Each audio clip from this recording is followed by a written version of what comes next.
Le plus grand pays manufacturier au monde, leader de la 5G, est le seul pays à posséder toutes les catégories industrielles énumérées dans la classification des Nations Unies. La croissance industrielle de la Chine est maintenant reconnue à travers le monde entier. Le ministère chinois de l'Industrie et des Technologies de l'Information a partagé vendredi l'expérience de ces 7 dernières décennies lors d'une conférence de presse à Beijing. Nous avons accéléré notre industrialisation depuis la réforme et l'ouverture à la fin des années 1970. En 2010, la Chine a dépassé les États-Unis en tant que numéro 1 mondial en termes de taille industrielle.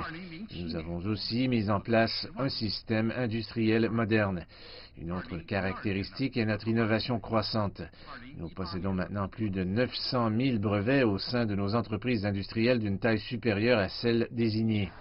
Le ministère a également souligné le boom des entreprises privées depuis que la Chine a adopté une politique de réforme et d'ouverture qui contribue désormais à plus de la moitié des recettes fiscales du pays et à 60% de son PIB. Outre le secteur manufacturier, les industries des télécommunications, notamment les communications mobiles. Aujourd'hui, la Chine possède le plus grand réseau 4G et a lancé sa construction du réseau 5G, se classant au premier rang en termes de brevets dans le monde. Actuellement, la 4G peut déjà répondre à la plupart des demandes en télécommunications. Nous prévoyons à l'avenir un plus grand nombre d'applications 5G dans l'Internet industriel comme l'Internet des véhicules. La 5G a déjà été initiée dans d'autres domaines, notamment la télémédecine et la diffusion sportive en direct, entre autres.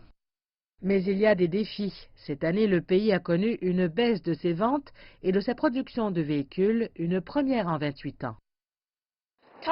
À propos de la pression croissante, le ministre Miao Wei a déclaré que la tendance à la croissance à long terme de l'industrie automobile n'avait pas changé.